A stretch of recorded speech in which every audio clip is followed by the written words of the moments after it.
Hello friends, welcome to my channel crack your competition with Anjali. Friends, आज की इस video में हम लोग CTET previous year online exam 2023 के इंग्लिश के पेपर को सॉल्व करेंगे। जो पेपर हमारा 30 जनवरी 2023 को सेकंड शिफ्ट में हुआ था, उसका हम लोग सेकंड पेपर इंग्लिश का सॉल्व करने वाले हैं।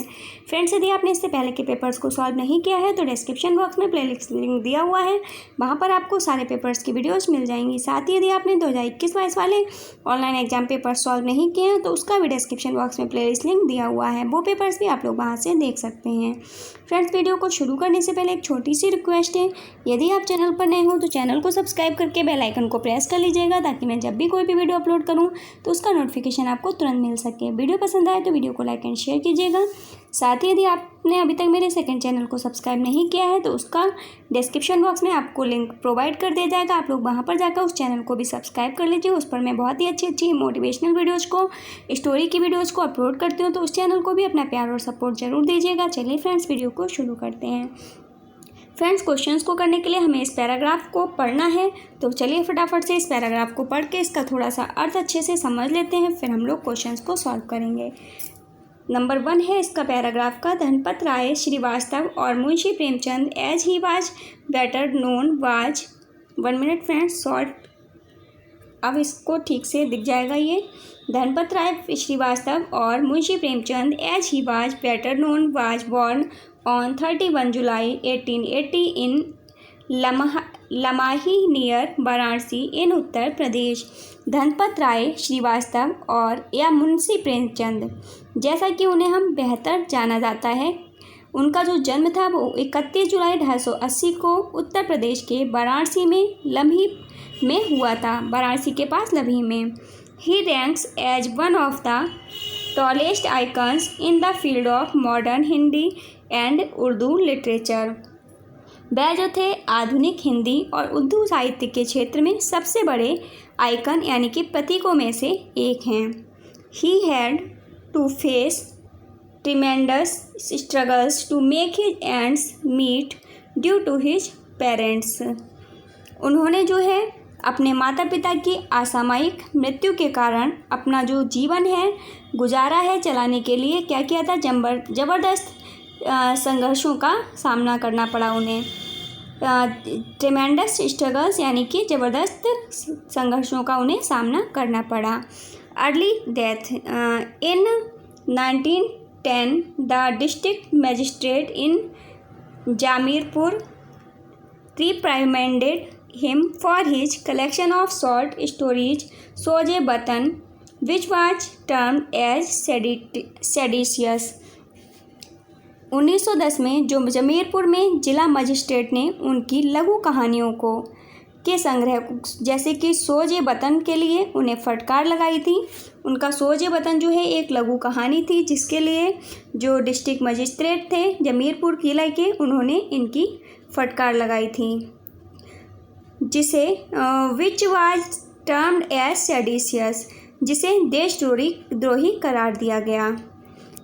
हियर आफ्टर, इसके बाद he began to write under the pen name Premchand, इसके बाद उन्होंने प्रेमचंद उपनाम से लिखना शुरू किया। He wrote in Urdu under the name of Nawab Rai, उन्होंने उर्दू में नवाब राय के नाम से लिखा। Credited with introducing realism to the world of Hindu literature, Hindi साहित्य की दुनिया में एक यथार्थवाद का परिचय देने का श्रेय he responded to Mahatma Gandhi's call in 1921। उन्होंने क्या किया, उन्होंने 1921 में महात्मा गांधी के आह्वान का जवाब दिया। And resigned from government service, और गवर्नमेंट सर्विस यानी कि सरकारी सेवा से इस्तीफ़ा दे दिया। ऑन द पर्सनल फ्रंट, व्यक्तिगत मोर्चे पर ही मैरिड ट्विस, उन्होंने 2 बार शादी की। He used to write in the language of the common people, वह आम लोगों की भाषा में लिखते थे। And is credited with introducing issues like communalism, corruption, poverty and colonialism into Hindi and Urdu literature. वे क्या करते थे फ्रेंड्स, वे आम लोगों की भाषा में लिखते थे और उन्हें सांप्रदायिकता के लिए, कम्युनलिज्म यानी कि सांप्रदायिकता, करप्शन, भ्रष्टाचार, पॉवर्टी, गरीबी एंड कोलोनियलिज्म और उपनिवेशवाद जैसे मुद्दों को हिंदी और उर्दू साहित्य में लाने का श्रेय दिया जाता है। आगे है इन 1923 में ही इस्टेब्लिश्ड ए पब्लिशिंग हाउस। 1923 में उन्होंने एक प्रकाशन किया था, सरस्वती प्रेस की स्थापना की थी। प्रकाशन गृह सरस्वती प्रेस की स्थापना की थी। इन 1930 में he came up with a political weekly called Hans. उन्होंने 1930 में क्या किया था? 1930 में उन्होंने हंस नामक राजनीतिक साप्ताहिक पत्र निकाला था, पॉलिटिकल वीकली कॉल्ड हंस नाम से। इन 1931 में 2 के job of teacher in Marwari college in Kanpur. 1931 में उन्होंने कानपुर के मारवाड़ी कॉलेज में एक अध्यापक की नौकरी की थी। इन द सेम ईयर, इसी वर्ष, ही लेफ्ट द जॉब, उन्होंने नौकरी छोड़ दी and came back to Banaras, और बनारस वापस आ गए। And worked as an editor of the Maryada magazine, और मर्यादा पत्रिका के संपादक, एंड एज ए हेडमास्टर, और प्रधानाध्यापक के पद पर इन द काशी विद्यापीठ। काशी विद्यापीठ में इन्होंने क्या किया था?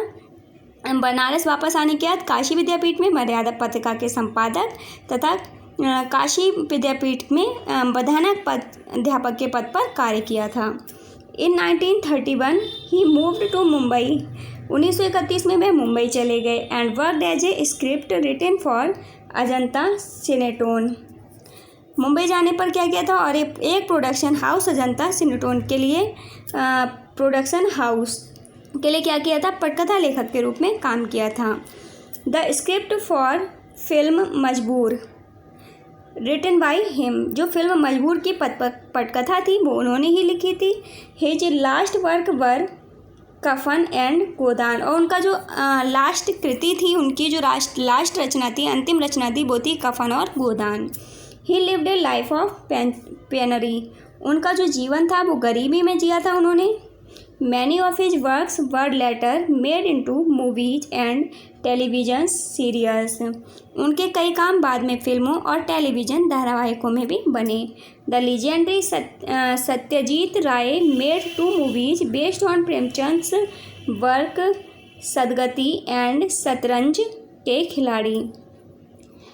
महान सत्यजीत रे ने प्रेमचंद की जो कृतियां हैं उन पर आधारित 2 फिल्में बनाई। कौन कौन सी? सदगति और शतरंज के खिलाड़ी। Premchand also wrote some plays, Premchand ने कुछ नाटक भी लिखे थे। His works have been translated into many Indian and foreign language, उनकी जो रचनाएं हैं उन्हें कई भारतीय और विदेशी भाषाओं में अनुवाद किया गया है। ही पास्ड अवे ऑन अक्टूबर 8, 1936, और 8 अक्टूबर 1936 को उनका निधन हो गया था, उनकी मृत्यु हो गई थी।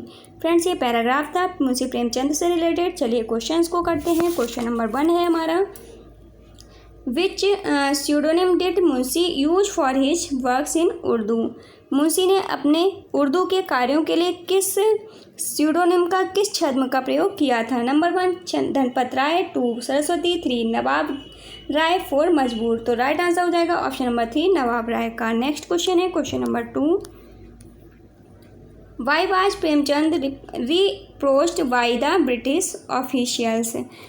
क्यों प्रेमचंद को जो रिप्रोच्ड कर दिया गया था ब्रिटिश ऑफिशियल से?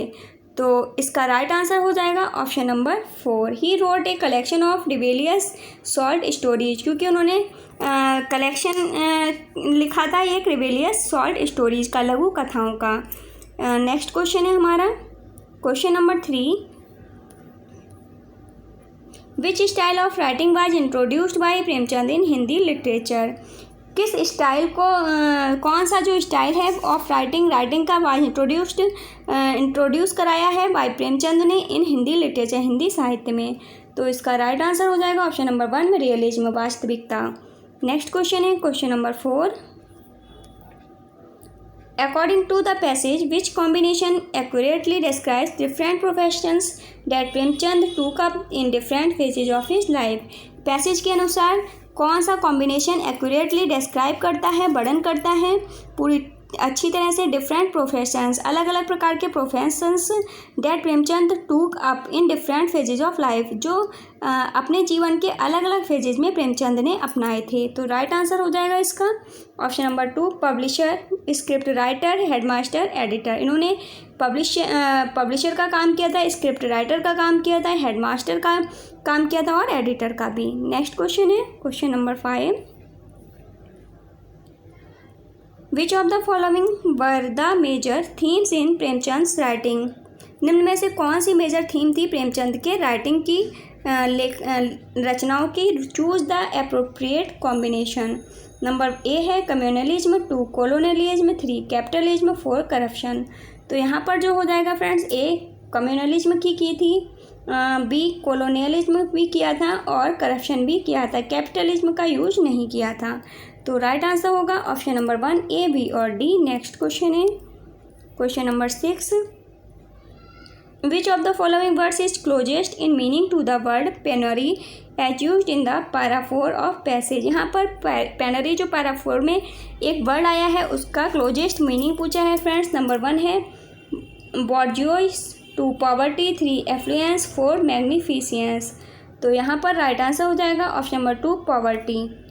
पेनरी का यहाँ पर जो यूज हुआ है वो पॉवर्टी के जगह भी यूज हुआ है। पॉवर्टी मीन्स होता है गरीबी। नेक्स्ट क्वेश्चन है question number 7, read the following statements. Number 1 A है he resign from government service in 1921। उन्होंने रिजाइन किया था 1921 में गवर्नमेंट सर्विस से, सरकारी सेवा से। तो ए वाला सही है। बी है he responded to Mahatma Gandhi's call and refuse to marry. वो रेस्पॉन्डेड थे टू महात्मा गांधीज कॉल, महात्मा गांधी की कॉल के लिए, एंड रिफ्यूज टू मैरी, और उन्होंने शादी के लिए मना कर दिया था। ये गलत है, उन्होंने 2 बार शादी की थी। तो बी वाला गलत है। राइट आंसर हो जाएगा option number 3, A is true and B is false. Next question है question number 8, Which part of speech is the underlined word in the sentence given below? He wrote in Urdu to under the name as। तो यहाँ पर to की जगह underline है। तो to हमारा किस रूप में यूज हुआ है? एडजेक्टिव के रूप में, प्रीपोजिशन के रूप में, कंजक्शन के रूप में या एडवर्ब के रूप में। तो इसका यूज हुआ है एक एडवर्ब के रूप में। ऑप्शन नंबर 4 इसका सही आंसर है। नेक्स्ट है फ्रेंड्स, यहाँ से हमारा सेकंड पैराग्राफ शुरू हो गया है। तो चलिए सेकंड पैराग्राफ को पढ़ते हैं, फिर उसके क्वेश्चंस को सॉल्व करेंगे। The words invention and innovation are closely linked. जो वर्ड हैं, शब्द हैं, इन्वेंशन यानी कि आविष्कार और इनोवेशन यानी कि नव प्रवर्तन, वो आपस में लिंक्ड हैं, घनिष्ठ रूप से जुड़े हुए हैं। But they are not interchangeable, लेकिन वह परस्पर विनिमय योग्य नहीं हैं, बदले जाने वाले नहीं हैं। The inventor is a genius who usage his intellect. जो आविष्कारक है वो एक प्रतिभाशील व्यक्ति है जो अपनी बुद्धि, कल्पना, समय, बुद्धि, इमेजिनेशन, कल्पना, टाइम, समय एंड रिसोर्सेज और संसाधनों का to create something that does not exist, प्रयोग करके कुछ ऐसा बनाता है जो अस्तित्व में नहीं है। डेट डज नॉट एग्जिस्ट यानी कि अस्तित्व में नहीं है। बट लेकिन दिस इन्वेंशन में और may not be of utility to the masses, लेकिन ये आविष्कारक जनता के लिए उपयोगी भी हो सकता है। It is the enterprising innovator who uses various resources, skills and time to make the invention available for use. और ना भी हो सकता है, यह जो उद्यमशील अन्वेषक है, रिसोर्स है, स्किल्स एंड टाइम, और जो स्किल है और जो टाइम है वो क्या करता है फ्रेंड, जो कौशल है और जो समय है उसका उपयोग करता है to make the invention available for use. किस लिए उपयोग करता है? उपलब्ध कराने के लिए विभिन्न साधनों के आविष्कार को। नेक्स्ट क्वेश्चन आगे है, the innovator might use the invention as it is. जो इनोवेटर है, नव प्रवर्तक है, आविष्कार को वैसे ही उपयोग कर सकता है। मॉडिफाई इट और इवन ब्लेंड 2 और more inventions to make one marketable product. जैसे वह उसे संशोधित कर सकता है और यहाँ तक कि एक विपणन योग्य उत्पाद बनाने के लिए 2 या 2 से अधिक आविष्कारों को मिश्रित कर सकता है। आगे है, if an invention is the result of countless trials and errors, यदि कोई आविष्कार अनगिनत परीक्षणों और त्रुटियों का परिणाम है, so can be the case with an innovation, तो यह एक नवाचार का मामला हो सकता है। Not every attempt to make an invention is successful, आविष्कार करने की हर कोशिश सफल नहीं होती है। Not every innovation sees the light of the day, और हर नवप्रवर्तन दिन की रोशनी को नहीं दिखाता है। Benjamin Franklin had the belief, Benjamin Franklin का मानना था, वे विश्वास करते थे कि success does not come without challenge, जो सफलता है वो चुनौती, मिस्टेक, गलती and in a few cases failure, यहाँ तक कि कुछ मामलों में असफलता के बिना नहीं मिलती। आगे है, one of the world's most famous innovators, दुनिया के सबसे प्रसिद्ध इनोवेटर्स में से एक Steve Jobs says, Steve Jobs कहते हैं, समटाइम्स व्हेन यू इनोवेट, जब आप कुछ नया करते हैं, यू मेक मिस्टेक्स, तो आप गलतियाँ करते हैं। It is the best to admit them quickly, उन्हें तुरंत स्वीकार करना, and get on with improving your other innovations, और अपने अन्य नवाचारों में सुधार करना सबसे अच्छा है। इस प्रकार inventors and innovators have to be intrepid enough to take risk, जो अन्वेषक हैं, जो खोजकर्ता हैं, आविष्कारक हैं, और जो नवप्रवर्तक हैं, उनको जोखिम लेने के लिए पर्याप्त निडर होना होगा। Consider failure as stepping stones and not stumbling blocks, असफलताओं की सीढ़ी समझें, यानी कि जो हमारी निडर होंगे वो, और असफलताओं को क्या समझें, सीढ़ी समझें, रुकावटें ना समझें। आगे है, the inventor of Velcro was hiking in the woods when he found worms clinging to his clothes and dog's fur. The inventor of velcro, किसी आविष्कारक के लिए, जो वेलक्रो का आविष्कारक है, वो क्या है, in the woods was hiking in the woods, जंगल में घूम रहा था, when, जब, ही फाउंड वर्म्स क्लिंगिंग, जब उसे अपने कपड़ों और कुत्ते के बालों पर क्लिंगिंग यानी कि गड़गड़ाहट चिपकी हुई मिली। ए फ्यू ईयर्स लेटर, कुछ साल बाद, he made and patented the strips of fabric that came to us a Velcro, उन्होंने कपड़े की पट्टियाँ बनाई एंड उनका पेंट कराया, जो वेलक्रो के रूप में हमारे पास आई। It is not easy and at times almost impossible for an inventor to an innovator to, किसी आविष्कारक के लिए प्रवर्तक बनना आसान नहीं है और कभी कभी असंभव, लगभग असंभव भी है। There are very few like Thomas Edison who graduated from being an incredible inventor to a successful manufacturer and businessman with brilliant marketing skills. Thomas Edison जैसे बहुत कम लोग हैं जो एक अविश्वसनीय आविष्कारक से शानदार विपणन कौशल के साथ एक सफल निर्माता और व्यवसायी बने। While innovations that have help to enhance, जहाँ जीवन की जो गुणवत्ता है उसको बढ़ाने में मदद मिली, are laudable, equally laudable are the inventions that led the foundation of these very innovations, मदद करने वाले जो नवाचार हैं वो प्रशंसनीय हैं, वहीं वे आविष्कार भी उतने ही प्रशंसनीय हैं जिन्होंने इन्हीं नवाचारों की नींव रखी है। तो चलिए फ्रेंड्स, ये क्वेश्चंस हम लोग करते हैं इस पैराग्राफ से रिलेटेड। क्वेश्चन नंबर 1 है, the main idea of the author is to dash in the given passage, जो मेन आइडिया है ऑथर का इस पैसेज में वो क्या है, तो वो हो जाएगा, इसका राइट आंसर हो जाएगा friends option number 4, compare innovators to inventors, compare करना, तुलना करना इनोवेटर्स और इन्वर्टर्स के बीच में, यानी कि आविष्कारक और जो हमारे नव प्रवर्तक हैं उनके बीच तुलना करना। नेक्स्ट है क्वेश्चन नंबर 2,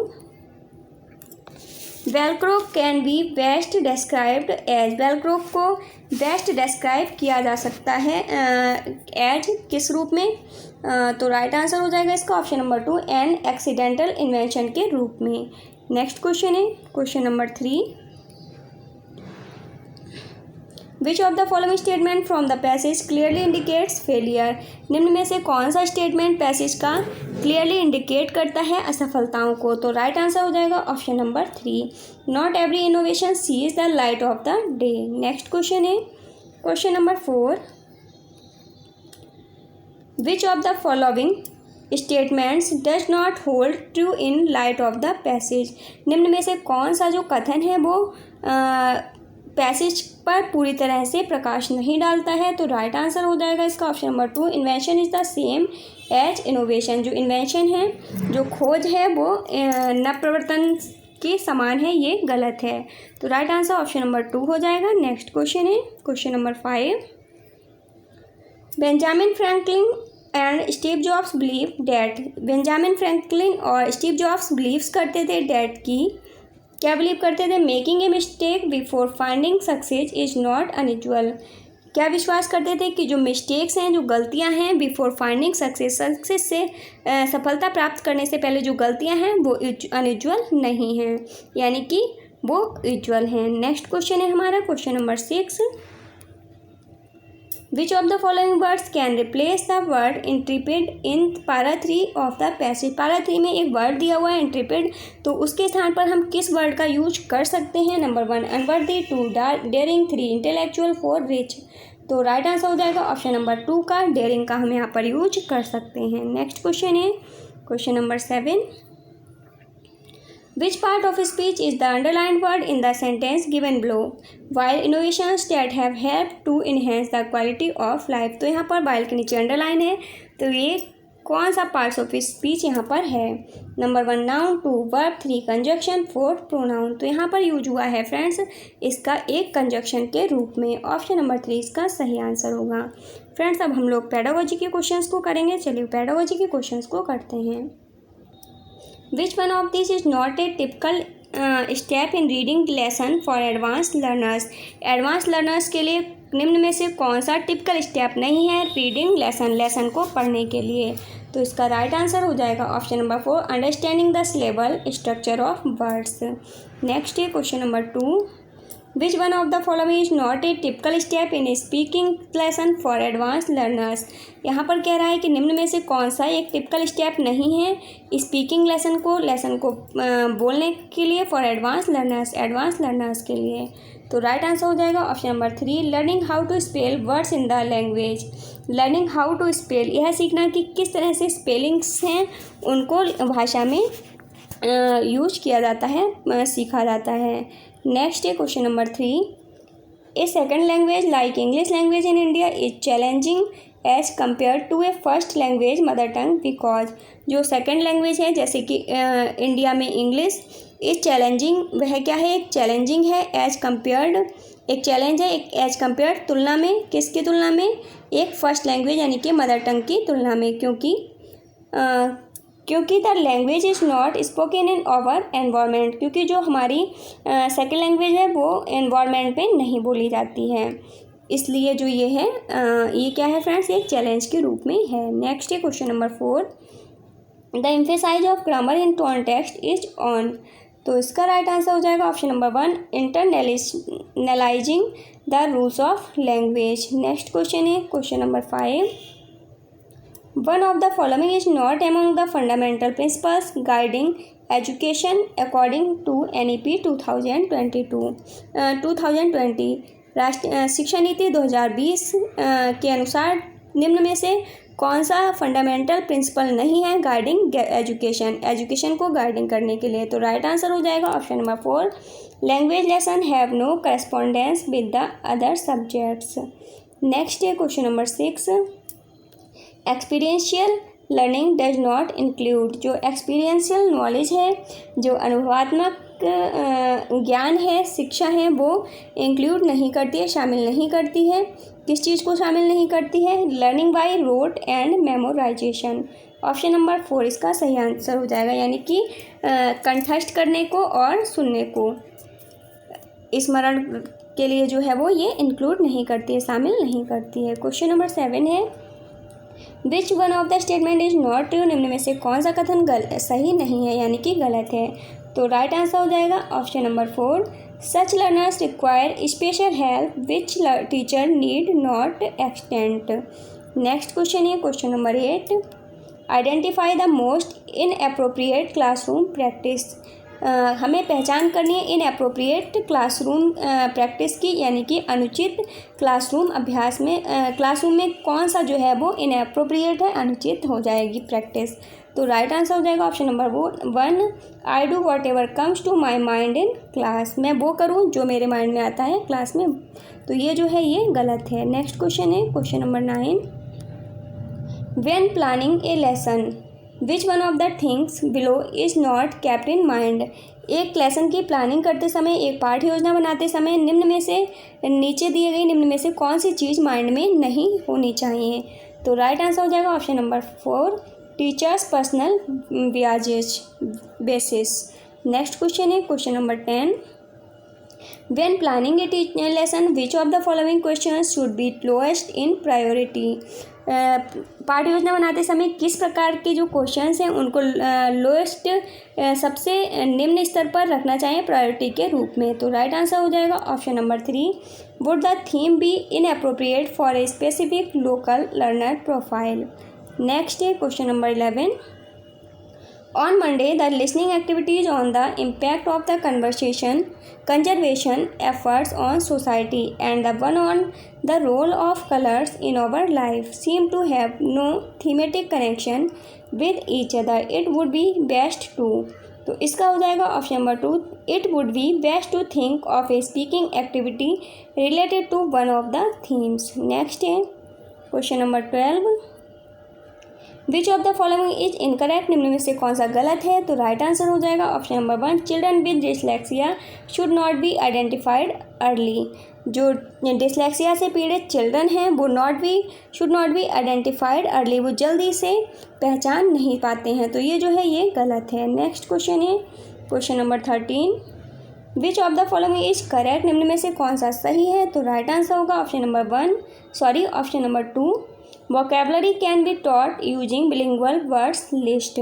जो वोकेबलरी है उसको सिखाया जा सकता है अलग अलग वर्ड्स की लिस्ट के द्वारा का यूज करके, ठीक है। नेक्स्ट है question number 14, which of the following steps in A lesson on speaking is not true. इस लेसन को स्पीकिंग करते समय कौन से स्टेप्स को फॉलो नहीं करना चाहिए। तो इनमें से कौन सा सही नहीं है। तो राइट आंसर हो जाएगा option number 2, learning how to identify syllabus. Next question है question number 15, language assessment is to be seen in terms of. Language assessment जो है, भाषा आकलन जो है वो टू बी सीन देखा जाता है इन टर्म्स ऑफ, किस रूप में देखा जाता है। Option number 1, A gradual process broken into small bits of assessments. Friends आज की वीडियो में बस इतना ही। आपको वीडियो कैसी लगी प्लीज़ कमेंट बॉक्स में ज़रूर बताइएगा। वीडियो पसंद आई हो तो वीडियो को लाइक एंड शेयर कीजिएगा। यदि आप चैनल पर नए हो तो चैनल को सब्सक्राइब करके बेल आइकन को प्रेस कर लीजिएगा, ताकि मैं जब भी कोई भी वीडियो अपलोड करूँ तो उसका नोटिफिकेशन आपको तुरंत मिल सके। फ्रेंड्स मिलते हैं नेक्स्ट वीडियो में, तब तक के लिए बाय बाय, टेक केयर।